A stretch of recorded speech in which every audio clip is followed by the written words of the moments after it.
یعنی جس کی تعریف کی گئی ہے اس کے اندر اگر تکبر آ جائے گا، غرور آ جائے گا، وہ اپنے آپ کو بہت بڑا سمجھے گا، اعجاب آ جائے گا، تو ایسی صورت میں اس کی تعریف منہ پر نہ کی جائے۔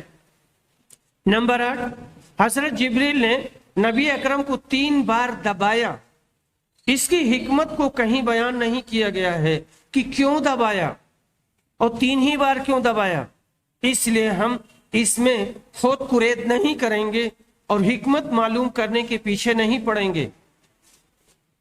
ناظرین کرام، رسول اکرم صلی اللہ علیہ وسلم نے جو حکم دیا ہے بس وہی حکمت ہے، اللہ نے جو حکم دیا ہے وہی حکمت ہے، اس کے پیچھے ہم نہیں پڑیں گے یا ڈنڈا لے کر نہیں پڑیں گے کہ دیکھیں ذرا اس میں حکمت کیا ہے اور اس میں منطق کیا ہے، کیوں کہا، کیسے کہا، کب کہا۔ تو یہ ساری چیزیں کہنے کی نہیں ہیں، ڈھونڈنے کی نہیں ہے، چھاننے پھڑکنے کی نہیں ہے۔ اللہ نے فرمایا ہے ہم اس پر عمل کریں گے، رسول نے فرمایا ہے علی الراس والعین، ہم اس پر عمل کریں گے، ہم اسے قبول کر لیں گے۔ نمبر 9، فترۃ الوحی کا زمانہ کتنا تھا؟ وہ زمانہ جس میں وحی رک گئی تھی اس کی مدت کتنی تھی؟ تو اس میں اختلاف ہے، کوئی 3 سال کہتا ہے، کوئی 2.5 سال مانتا ہے، کچھ لوگوں کا کہنا ہے کہ یہ زمانہ زیادہ لمبا نہیں تھا، یہ مدت تھوڑی تھی، 1 مہینہ تک رہی ہوگی۔ ایک روایت میں 6 ماہ کی بات آئی ہے۔ حضرت عبداللہ بن عباس کا ماننا ہے کہ فترۃ الوحی چند دنوں تک رہی ہے۔ بہرحال یہ ہے فترۃ الوحی کے سلسلے کی باتیں، تھوڑی مدت تک رہی تھی۔ نمبر 10، خوف زدہ شخص کو مانوس کرنا چاہیے۔ جو آدمی ڈر گیا ہے، جو آدمی گھبرا گیا ہے، اس کے پاس جانا، اس کے پیٹھ پہ ہاتھ رکھنا، سر پہ رکھ سکتے ہیں تو سر پہ ہاتھ رکھنا، پیار کرنا، محبت کرنا، اچھے سے باتیں کرنا، اور جس مسئلے میں یہ بات ہوئی ہے اس کو اچھے سے سمجھانا کہ اس کی گھبراہٹ اور اس کا خوف دور ہو جائے۔ نمبر 11، اس حدیث میں حضرت خدیجہ کی فضیلت ہے کہ یہ رسول اکرم پر فوراً ایمان لے آئیں اور آپ کو بہت زیادہ سہارا دیا اور آپ کے دل کو مضبوط کیا۔ اس طرح اسلام پر رسول کے بعد پہلا مسلمان عورت ہے، خاتون ہے، اور وہ ہے حضرت خدیجہ۔